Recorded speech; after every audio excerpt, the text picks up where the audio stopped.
Ruth, chapitre 4.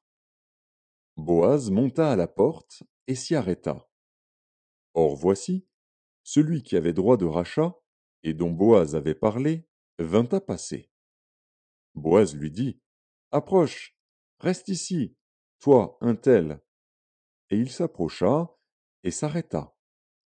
Boaz prit alors 10 hommes parmi les anciens de la ville, et il dit, asseyez-vous ici. Et ils s'assirent. Puis il dit à celui qui avait le droit de rachat, Naomi, revenue du pays de Moab, a vendu la pièce de terre qui appartenait à notre frère Élimélec. J'ai cru devoir t'en informer et te dire, acquiers-la, en présence des habitants et en présence des anciens de mon peuple. Si tu veux racheter, rachète. Mais si tu ne veux pas, déclare-le-moi, afin que je le sache. Car il n'y a personne avant toi qui ait le droit de rachat, et je l'ai après toi. Et il répondit, je rachèterai. Boaz dit, le jour où tu acquerras le champ de la main de Naomi, tu l'acquerras en même temps de Ruth, la Moabite, femme du défunt, pour relever le nom du défunt dans son héritage. Et celui qui avait le droit de rachat répondit, je ne puis pas racheter pour mon compte, crainte de détruire mon héritage. Prends pour toi mon droit de rachat, car je ne puis pas racheter.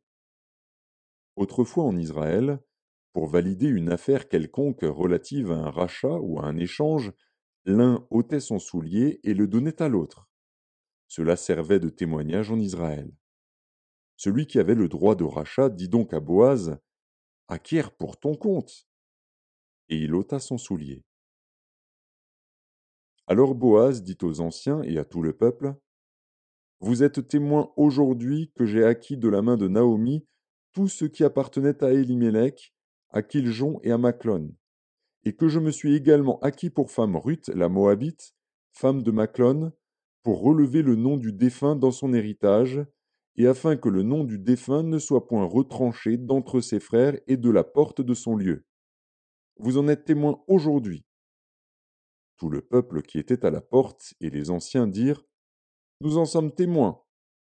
Que l'Éternel rende à la femme qui entre dans ta maison semblable à Rachel et à Léa, qui toutes les deux ont bâti la maison d'Israël. Manifeste ta force dans Ephrata, et fais-toi un nom dans Bethléem. Puisse la postérité que l'Éternel te donnera par cette jeune femme rendre ta maison semblable à la maison de Péretz, qui fut enfantée à Juda par Tamar. Boaz prit Ruth, qui devint sa femme, et il alla vers elle. L'Éternel permit à Ruth de concevoir, et elle enfanta un fils. Les femmes dirent à Naomi, béni soit l'Éternel, qui ne t'a point laissé manquer aujourd'hui d'un homme ayant droit de rachat, et dont le nom sera célébré en Israël.